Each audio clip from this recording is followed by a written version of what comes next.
Welcome to another episode of The Brand Called You, a podcast and podcast show that brings you leadership lessons, knowledge, experience, and wisdom from thousands of successful individuals from around the world.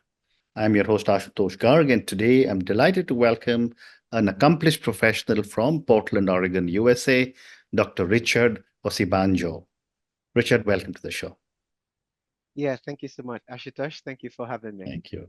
Dr. Osibanjo is an organizational architect and an executive coach. His work centers on helping senior leaders energize their organizations with bold, transformational strategies that unlock human potential and new market growth. He's also a Forbes leadership columnist, a Marshall Goldsmith Top 100 coach, and a John Maxwell certified leadership coach, trainer, and speaker. So, Richard, with this amazing set of achievements that you have, my first question to you is, can you tell me about your journey from Nigeria to becoming a leading expert in transformational leadership in the US? Yeah, thank you so much, Ashutosh. That in itself, it's a full episode by itself. Mhm. But just to keep it in brief, I was born and raised in Nigeria, and my story often starts with my dad. My grandfather was a chauffeur, Mhm. and my dad himself, he grew up to be a world-renowned chemist globally. And my dad coming from a poor background, it made up his mind that when he looked around in his environment, that education was that thing that brought the people who succeeded out of poverty. So from an Mm. early age, he strived towards education. But again, growing up in a polygamous family, my grandfather always used my dad's education to subdue Mhm. my grandmother, who was the first wife. So there's a lot of things there, but thankfully he was able to get a full government scholarship from middle school Mm. up to where he is today. And what happened was, because my dad came out from a polygamous family, a poor family, and he studied chemistry, and chemistry opened so many doors for him. He wanted all his children to be chemists because he believed he had found the secret sauce. Mm. Mm. I tried that path, but I came to a point I realized that it wasn't, I was doing it for him. Because one thing my dad often said is, if he came back into this world, that he would want to study chemistry again. And when Mhm. I asked myself that same question, my resounding answer inside my mind was no. Now, of Mm. course, the next question was, what did I want to do? And I saw my dad's passion, 2 a.m., 3 a.m. He was working hard, not because he had to, but because he enjoyed what he was doing. Mm. So my mission was to say that thing that keeps my daddy up that late at night, I needed to find the same thing. Just like he found chemistry, I needed to find the same thing. So the long story short, I read this book, Good to Great, and that really gave me an impetus that I needed to fight for what I believed in. I needed to find work that was a reflection of who I was, Mm. because I believe that a job is who you are, and what you do are two different circles. A Mhm. career is something in the middle, intersection 20, 60%, who knows? But a gifting or a calling is when who you are and what you do are overlined. So that started my journey, from having a master's, a bachelor's, and a PhD in chemistry, into being an organizational architect and Oh, executive amazing. coach today. Amazing. Thank you for sharing your own journey. My next question is, how do you define transformational leadership and why is it crucial for senior leaders today?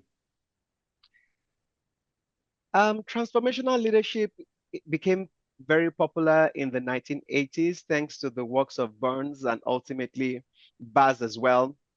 My own take on transformational leadership, it's a human-centric approach of leadership, whereby you are putting the people and the leader at the center, Mhm. not just the outcomes, not just the results that you want to achieve. Mm. And my simple definition is creating a shared future. And I'm Mm. using that word shared intentionally, because when you create a shared future, people support what they help to create. Mm. So you're not doing it because you are told to do it.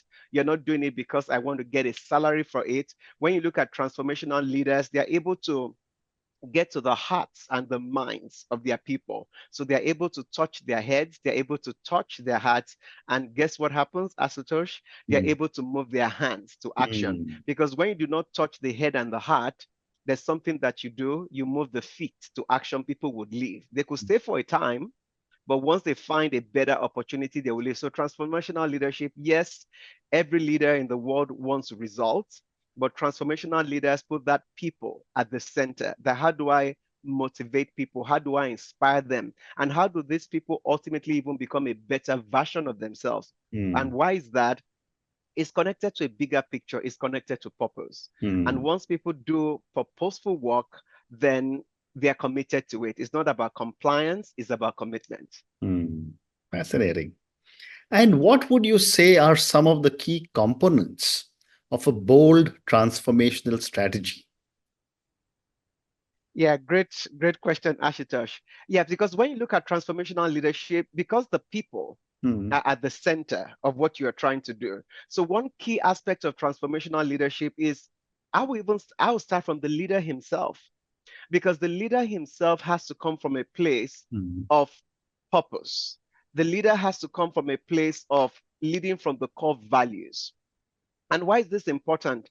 It's important because when you meet somebody who is authentic and they are committed to what they believe in, it creates an inspiration right out of you, because it's not just about the profit. And don't get me wrong, profit is important because we use profit to make a big difference in the world. But when a leader is committed to the people themselves, it just inspires discretionary energy out of people. And this comes from, the leader's values? It comes from talking about what's the purpose, the why. It comes from talking about the vision. What does success look like? And also, am I able to translate the mission, which is the work the workers, the employees do from day to day? Am I able to connect it, to who they are? So that's extremely important. And so from leaders, again, looking in terms of the purpose, mission, vision, looking in terms of leading from their core values. Another bold thing about transformational leadership is, again, it's about results. And typically, transformational leaders are able to, like I mentioned earlier, they're able to touch the heart and they're able to touch the mind. They're able to take to people to a shared future. It's a place people haven't been before. But how do they do that? They're able to influence the mindset. Because when you're able to influence people's mindsets, then you're able to influence a change in behavior. When you're able to influence a change in behavior, then the actions and the outcomes you get are different, and that ultimately gets you the results. And those results are often lasting. What a great response. Thank you. My other question is, Richard, as human beings, none of us likes change. We all like status quo, maybe status quo ante.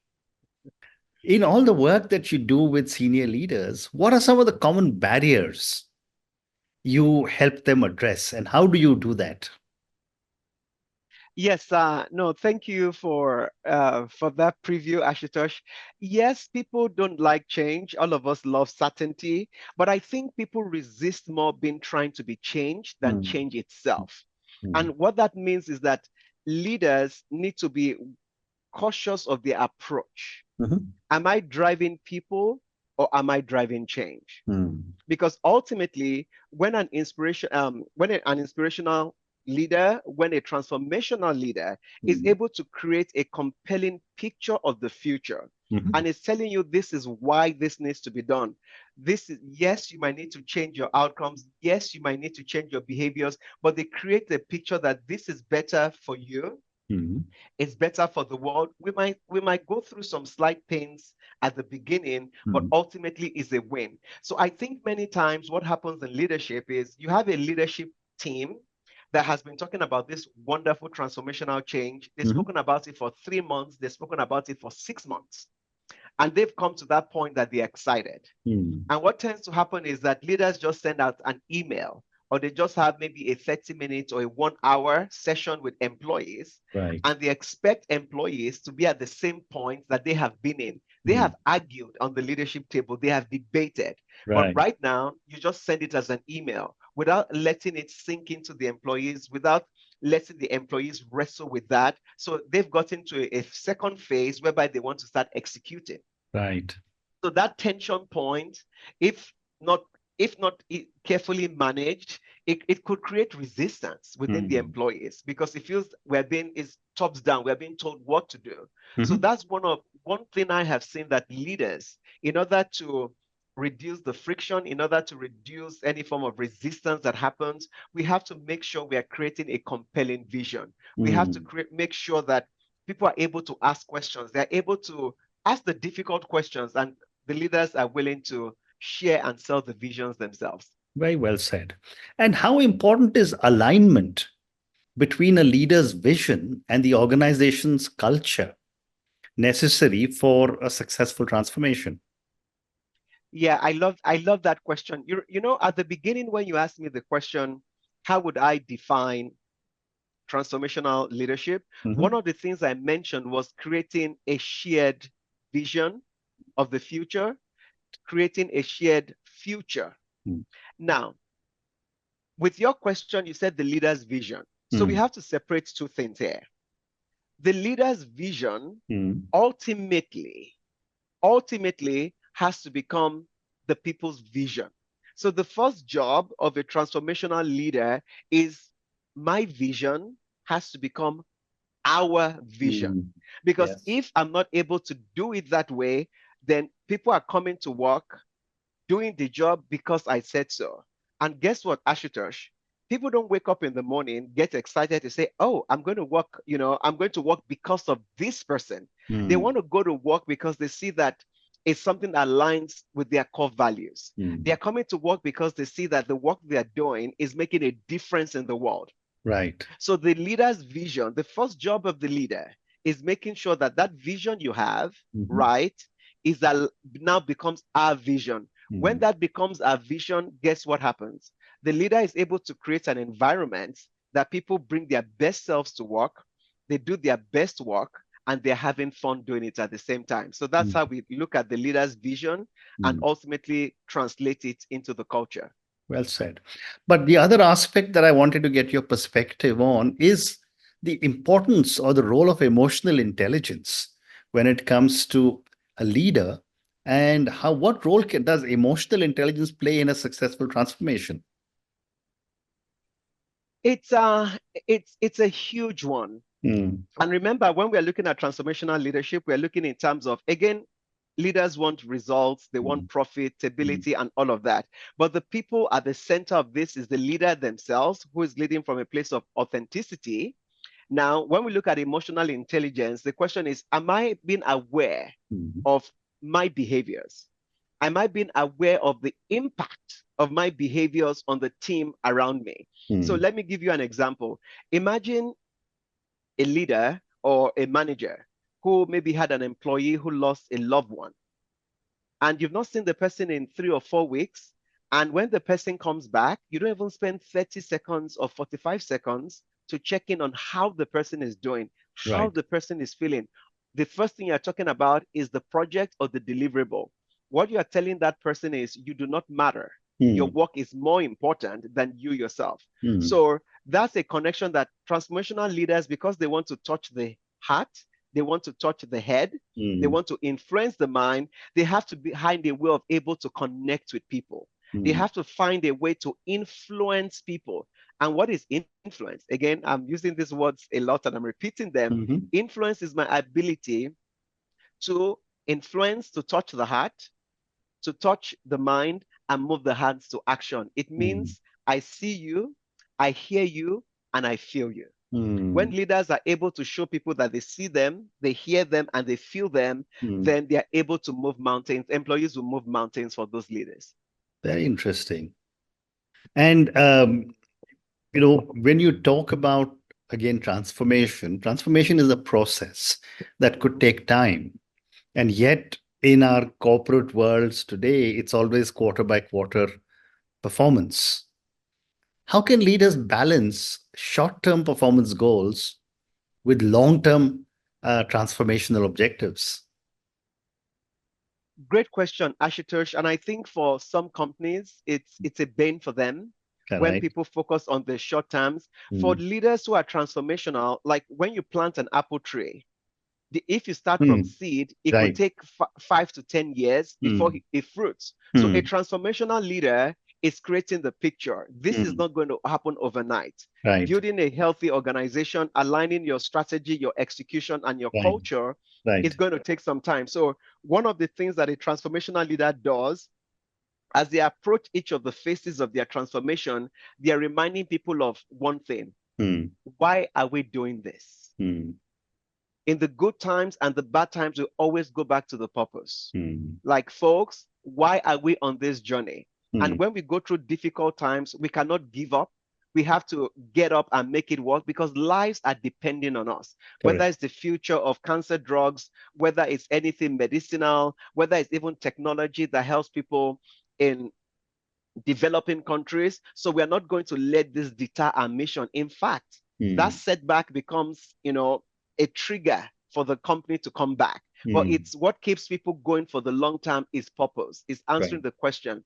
Because if it's the money, if you're doing it for just the profitability, and assume you have a company, Ashutosh, and you have this technology, then maybe the company was blindsided, then all of a sudden a new company comes that has a technology 10 times better than yours. If it's transactional, then the profitability of the company you are leading decreases, then people are going to bail out because they don't see a future. Well said. And do you see any impact of transformational leadership on employee engagement and retention? Oh, you're speaking my language. Absolutely, absolutely. Because in the world we are living today, leadership is extremely critical.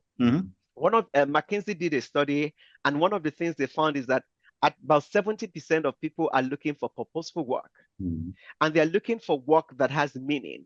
And if so, again, it has meaning, they want to do work that is bigger than themselves, something that they're helping to make the world a better place. And that's very related to transformational leadership. It's not a quid pro quo, it's not transactional leadership. You do this for me, I scratch your back.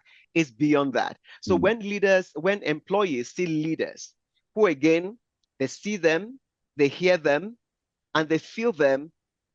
I've repeated this word several times, so your audience will know it by now, is that they're able to touch the head, touch the heart, and move the hands to action. Extremely important. And more importantly, you are creating an environment that people can bring their whole selves, do their best work, and have fun. And in today's world, great leaders will inspire loyalty. People want to work with leaders. When you are thinking about the Elderman Trust Barometer, they want to work with leaders they can trust because they are going to be given a huge proportion of their time.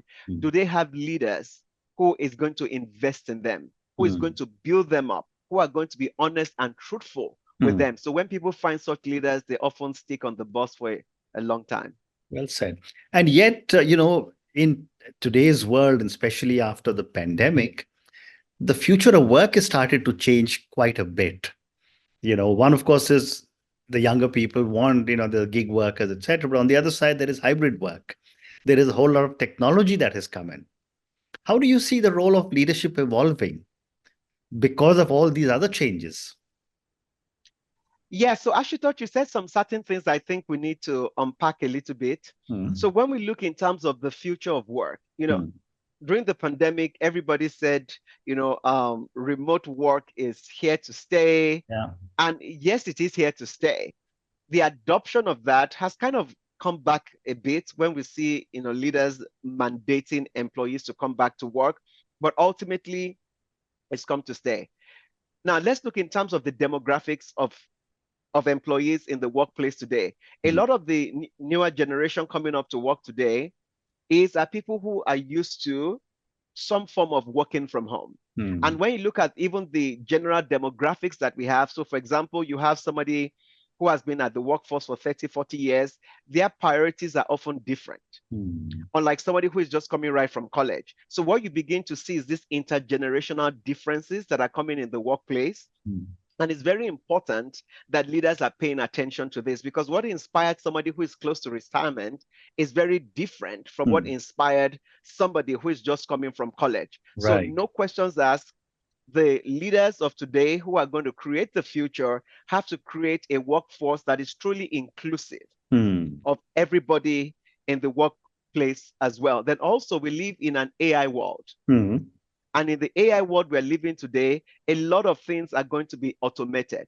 So what is truly going to be happening, you are talking in terms of the future of leadership, is going back to transformational leadership. What is going to separate you and a robot and a machine is your empathy. Right. It's your ability to be able to connect with people on a personal level. I don't think any robots, I love AI, is a great assistant, but I don't think any robot will be able to take that emotional intelligence place. And so for the future of leadership is the human-centric leadership that begins to differentiate you from an AI assistant. Well said. So, time for two more questions. How can leaders leverage diversity and inclusion to drive transformational change? Great, great question. So I've seen this play out in so many ways. So there's no question that there's a commercial way that we can look at this.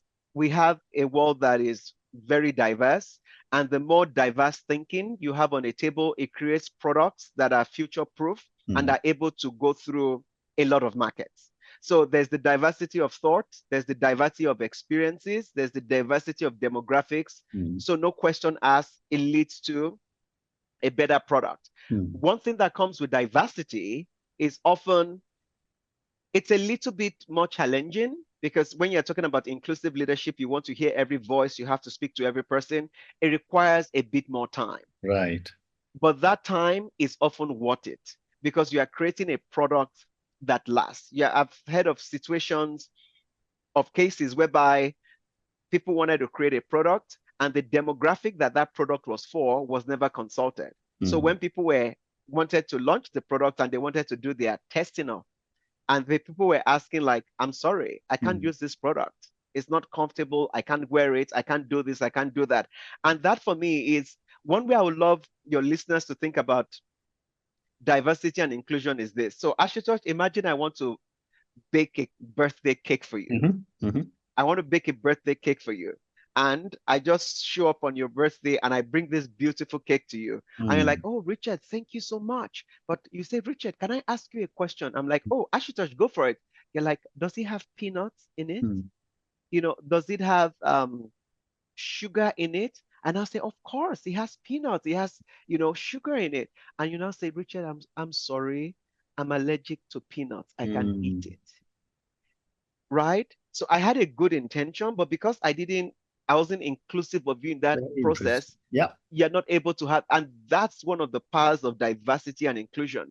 When we are creating a product, when we are creating services for the users, we have to make sure they are part of the creation process, not the afterthought, not the consuming process. Very interesting. What an amazing story. Thank you. And my last question to you, given your deep understanding of transformation and transformational leadership, what final words of wisdom would you share with leaders looking to energize organizations and drive transformational growth? That's a great question, Ashutosh. Yeah, I think two things I would say, Ashutosh, is leadership starts with you. And for transformational and great leaders, change is always an inner transformation that shows up on the outside. It always starts on the inside. Yeah. And the other thing I would love leaders to always remember is, like John Maxwell will say, nobody cares how much you know until they know how much you care. Correct. So in order for you to inspire, to motivate, and to lead people to get the results that you want, because leaders want to create value. They want to scale value to people. And employees want to be a part of that. But it's important as a leader, for one, to work on yourself. Because one of the things as a John Maxwell leader and coach is an organization cannot rise above the leader's vision. An organization cannot rise higher above the leader's limitation. If I throw a balloon up in this room, the highest is going to be the height of the ceiling. So in order for organizations to grow, leaders have to develop and work on themselves. You have to be somebody that is changing and improving every day. You have to have a growth mindset. The more you grow, the more your organizations grow. And the Very. other thing I'll say, Ashley Touch, is this, Hmm. is let's think about mold. Nobody wants to think about that. Because when you see mold in a place, there's something that is often present. There's often moisture. Hmm. So in organizations, when leaders see the behaviors they are not happy about, they Hmm. need to look at themselves in the mirror and ask the question, what environment am I creating that is allowing mold type behaviors to grow? And we know that once you take the mold out, once you take the moisture out, the mold is not going to survive. So Hmm. leaders must start with themselves. Hmm. Leaders must care for their people. That profit you're looking for is going to come. Very interesting. And on that note, and your wonderful pieces of advice, leadership starts with you. Change starts from the inside. Thank you, Richard, for speaking to me about your own incredible journey. I love the story of how you almost became a chemist and then decided, you wanted to be a different person. Uh, Thank you for speaking to me about transformation at such length. I love your mantra, which you repeated many times. I see, I hear, I feel. Very powerful 6 words, which I'm sure my viewers and listeners will take back. I also loved your cake story. It is such a simple story and conveys the whole power of the message of inclusion so easily and so simply. Uh, but thank you so much for speaking to me about transformation in detail. All the very best to you and good luck. Yeah, thank you. Thank you for listening to the Brand Called You videocast and podcast, a platform that brings you knowledge, experience, and wisdom of hundreds of successful individuals from around the world. Do visit our website www.tbcy.in to watch and listen to the stories of many more individuals. You can also follow us on YouTube, Facebook, Instagram, and Twitter. Just search for the brand called You.